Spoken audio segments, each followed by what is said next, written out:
back to another episode, Halftime TV viewers and subscribers, and we just witnessed some brilliant performances at the Eugene Diamond League, especially from the Jamaican athletes, might I add. Now, we saw a couple of world records shattered. Beatrice Chebet out of Kenya registering a massive world record in the 5,000 meters. We also saw Faith Kipyegon beating her own record in the 1,500 meters to close the show in style.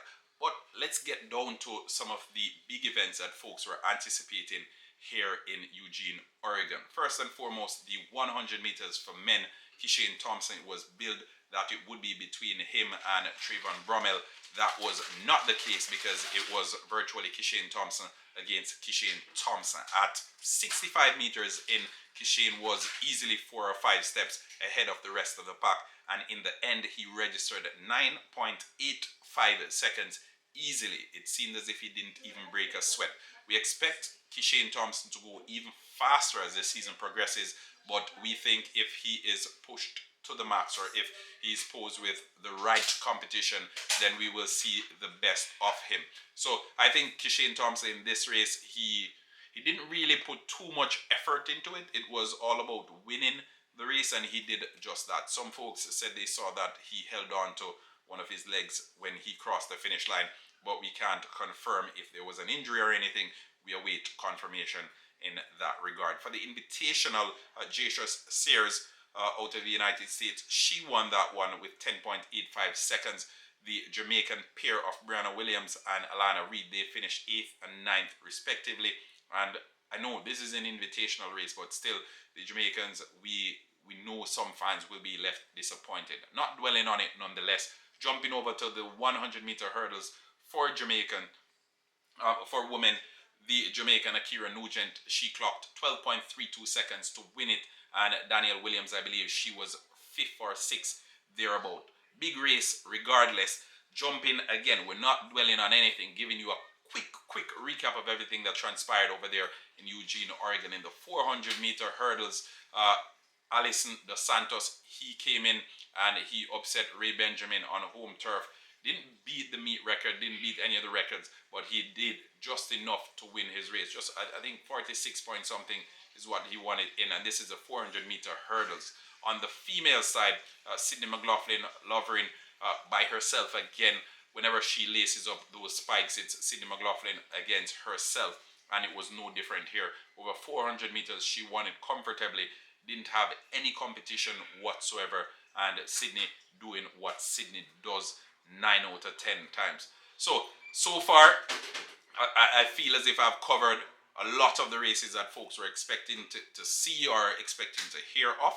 But we had the 200 meters as well. The 200 meters, which was built up to be one of the bigger races of the evening.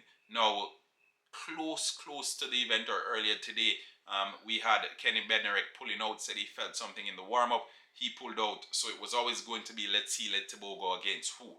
Alexander Ogando, registering 19.86 earlier in the season. He was one of those that we were paying attention to, especially considering Let's See Let Tobago. He had only gone as fast as 20.10 so far this season. So it's still early days in the season. We don't expect the athletes to be running their fastest times, and it was no different here. Let's See Let Tobago, 20.10 leading into this race. We thought, well, probably 19 point something would be a realistic time, but we know Let's See Let can go very quick. 19.49, I believe, is his personal best, and this evening he delivered big again with 19.7, I think 19.75.